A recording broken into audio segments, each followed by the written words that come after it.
This is murder case of Ted R. Schmidt. My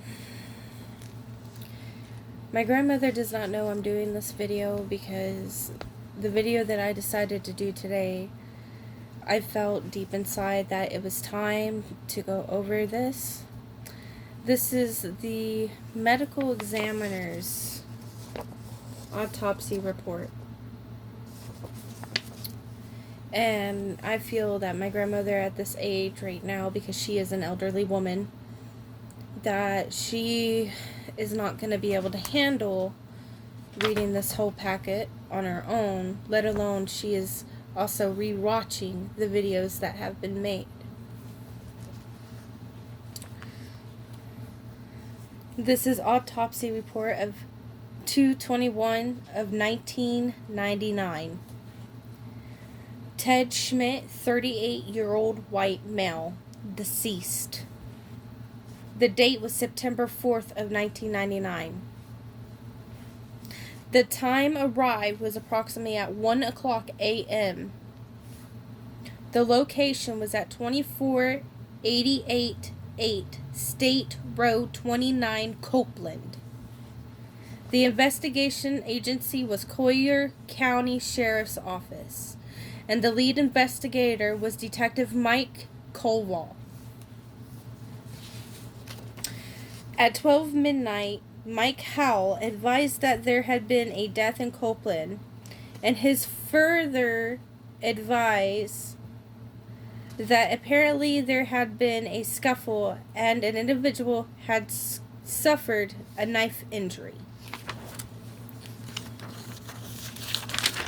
Now keep in mind, in the previous videos, they said that Ted Schmidt had one stab wound in his chest. But somebody else in another statement also said that there was 2 stab wounds. Well, I think it's no longer for waiting on how many of the stab wounds that there are. The observation of the surroundings and descendant. There's a sharp force injury in the mid-chest, injuries on the left side of the chest below the left nipple, semi-lunar injury in the left lower quadrant of the abdomen, abrasions above the eye, the left cheek, abrasions of the anterior aspect of the right lower leg, and lacerations of the right foot. Exclusive flap of the skin.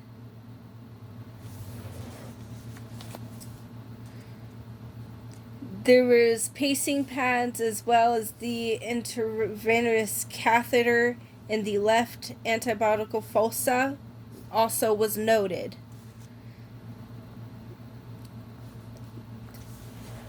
My point is, with just in the second page of this autopsy, he was not just stabbed once. This man, my uncle, was dragged, held, and beaten. If his foot, when he was probably kicking to get free, and they were slashing the steak knives around, they completely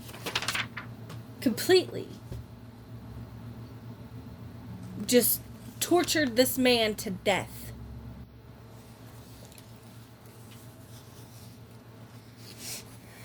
The scalp is the left scalp of it has injury. The nose area with a faint pink purple discoloration. The left eye is a superficial pink with a 3/8 to 1/8 inch of abrasion. The left cheek has a 1.5 by 1/4 inch of a focus of I'm not quite sure to say this. I'm not really good with big words, but I will show it to you right here. That's the word. The chest has a advanced injury. The abdomen is soft and has slight in advanced injury. The right arm has a linear 4-inch. Excuse me, that's a scar.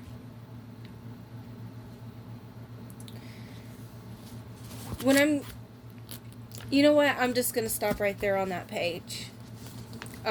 Because at that point it is going on with how many scars that he has.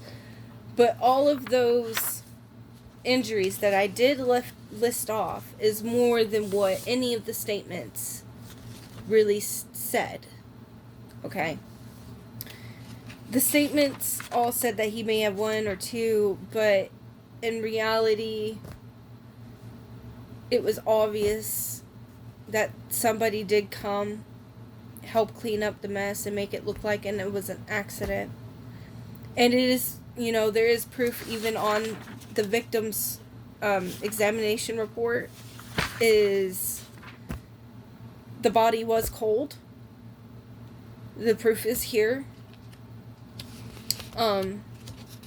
What's really upsetting is that they had to have changed his clothes.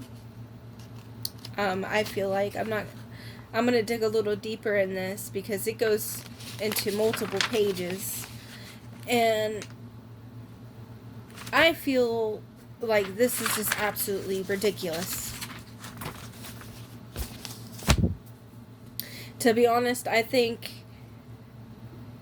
everybody who is crooked as these people are in our law enforcement should all be lined up and shot in the head on the street.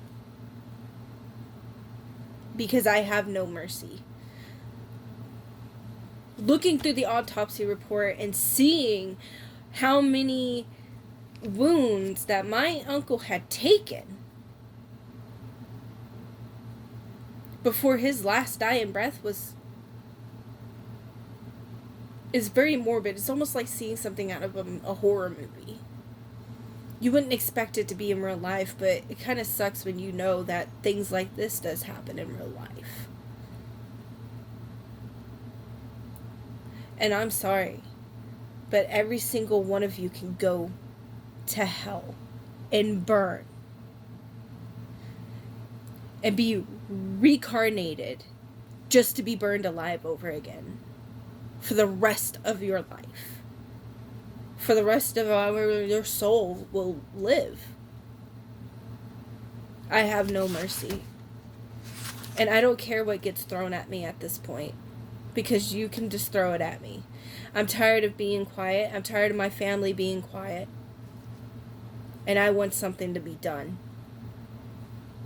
Because there's going to be a lot more coming. And we will also be coming for you, Travis Goff, and Otis McMullen, and Tammy Smelser, and Gina Rhodes, and everybody else that was involved with this case. I will be coming for you.